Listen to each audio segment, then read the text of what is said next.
Hi there, I'm Rich Marler. Welcome to my mediation and therapy practice. So you're a parent considering child-inclusive mediation. Well, let me talk to you about how I facilitate the process, as I'm a registered psychotherapist with PACFA, the Psychotherapy and Counselling Federation of Australia.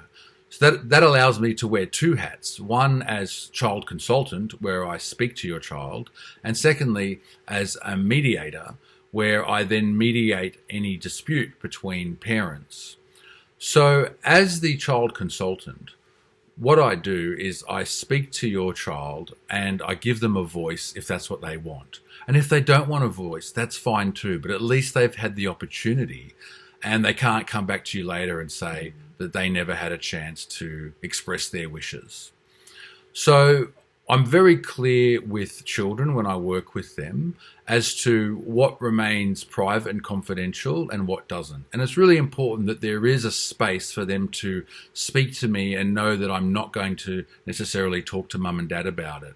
It builds rapport and allows them to let off a bit of steam at times. So I will ask them about, what cheeses them off in both homes and that kind of thing, so that we can have a bit of a laugh, but also I can start to understand your child a bit better and build a bit of trust where they feel like they can talk to me without everything being directly reported back to mum and dad. Now, if there are any safety concerns, of course, I will let the child know that if they're not safe at home or at school or doing extracurricular activities, that's something that I have to talk to mum and dad about. And I may even need to make a notification to the authorities. So I'm very clear with that when I'm working with children. And I also am very clear that when we arrive at topics that I do need to talk to mum and dad about, I'll flag at that moment that, hey, this is one of those things that I'll have to talk to mum and dad about.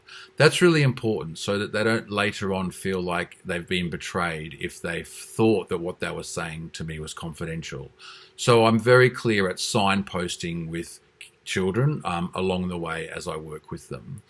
And so if they do wish to have a voice and if they do talk to me about issues that directly affect parenting arrangements, such as the amount of time they spend living with each parent, or what school they're going to, or what extracurricular activities they're involved with, then those things I will discuss with you, and they will form part of the mediation agenda, where we look at the lived experience of your child, we look at what their needs are, we look at what their wishes are, and it's also a great opportunity for you as a parent to gain some insight into, if you do choose to go down the litigation pathway, you're getting insight as to what your child would say to a family report writer.